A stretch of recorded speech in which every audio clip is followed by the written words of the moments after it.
Hello guys, എല്ലാവർക്കും good morning. എല്ലാവർക്കും സുഖമല്ലേ? പിന്നെ നമ്മൾ എന്നത്തെ പോലെ ഡ്യൂട്ടിക്ക് ഇറങ്ങിയിട്ട് നേരെ നമ്മൾ മെസ്സിൻ്റെ റൂമിലെ കാക്കാൻ്റെ റൂമിൽ പോയി എന്ത് ഫുഡ് നോക്കാരിച്ച്. ഫുഡ് നോക്കുമ്പോൾക്ക് ദോശയുണ്ട്, ഇടിയപ്പമുണ്ട്, മുട്ടക്കറിയുണ്ട്. അപ്പം 4 ഇടിയപ്പവും കുറച്ച് മുട്ടക്കറിയും കൂട്ടിയിട്ടിട്ട് നേരെ ഫുഡ് അടിക്കാൻ ഇരുന്നിട്ടായിട്ട് പിന്നെ നേരെ ഫുഡെല്ലാം അടിച്ചിട്ടായിട്ട് നേരെ പുറത്തേക്ക് നോക്കുമ്പോൾ നമ്മൾ എപ്പോഴും പുറത്ത് കാണുന്ന പൂച്ചയുണ്ട്. ആ പൂച്ചേനെയും കുറച്ച് തടി നമ്മളെ റൂമൊന്നും പുറത്തേക്ക് ചെയ്യാൻ വിടുന്നില്ല, പൂച്ച ഡോറിൽ തന്നെ ഉണ്ട്. പിന്നെ പൂച്ചനെ നല്ല സൈഡാക്കിയിട്ട് നേരെ റോട്ടിക്ക് നൗദാഷേട്ടൻ താഴെ നമ്മളെ കാത്തുക്കുന്നുണ്ട്. നോക്കുമ്പോഴേക്കും നൗഷാദേട്ടനും പിന്നെ നൗഷാദക്കാവും ഷാജിയേട്ടനും വണ്ടിയിൽ സാധനം കിട്ടുന്നുണ്ട്. ഓർക്കൊരു ഹായും കൊടുത്തിട്ടായിട്ട് നമ്മൾ നേരെ വണ്ടി കൊടുത്തിട്ടായിട്ട് നമുക്കൊരു ലേബർ ക്യാമ്പിൽ പിക്കപ്പ് ഉണ്ടായിന്. അപ്പോൾ വണ്ടിയും സ്റ്റാർട്ടാക്കി നമ്മൾ നേരെ പോയ ലേബർ ക്യാമ്പിലത്തെ ഈ അവസ്ഥ ഞങ്ങൾ നിങ്ങൾക്ക് കാണിക്കണമെന്ന് വിചാരിച്ച്. കുറേ ദുബൈക്കാരമൊക്കെ ഉണ്ട്. ഉപ്പാക്കെന്ത് പണി അറിയുമ്പോൾ എൻ്റെ ഉപ്പ ദുബൈയിൽ അറിയും.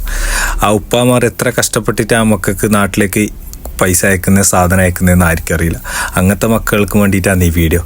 നോക്കാം ഓരോരോ ഉപ്പാമാറും അച്ഛന്മാരും എത്രയോ കഷ്ടപ്പെട്ടിട്ട് രാവിലെ നിന്ന് വൈകുന്നേരമുള്ള പട്ടിണി കിടന്നിട്ട് നിങ്ങൾ അവിടെ നല്ല സോഫയിലും നല്ല കുഷൻ ബെഡിലും കിടന്നുറങ്ങുമ്പോൾ ഇവിടെ ചെറിയൊരു സിംഗിൾ ബെഡിൽ കിടന്നുറങ്ങിയിട്ട് പാവങ്ങൾ കഷ്ടപ്പെട്ടിട്ടാണ് നിങ്ങൾക്ക് ഓരോ റുപ്യയും കഷ്ടപ്പെട്ട് അയക്കുന്നത്. അപ്പോൾ ആ പൈസനെ ഒരു ചിന്തയും കൂടാതെ നാട്ടിൽ ലാവിഷായിട്ട് ചിലവാക്കുന്ന മക്കളെ ഈ വീഡിയോ കാണണം.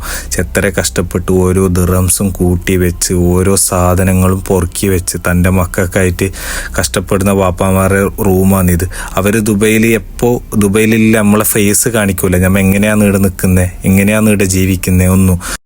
പിന്നെ UAE ഓരോ ഉപ്പാമാറും എത്ര കഷ്ടപ്പെട്ടിട്ടാണ് ഓരോ മക്കൾക്ക് ഓരോ സാധനങ്ങൾ അയക്കുന്നത്, ഓരോ പൈസ അയക്കുന്നതെന്ന് അവരെ പറഞ്ഞ് മനസ്സിലാക്കി കൊടുക്കണം. എന്താ വെച്ചാൽ അന്നെങ്കിൽ ആ ചിലവാക്കുന്ന പൈസക്കുള്ള ബേജാറ് അവർക്ക് മനസ്സിലാവും.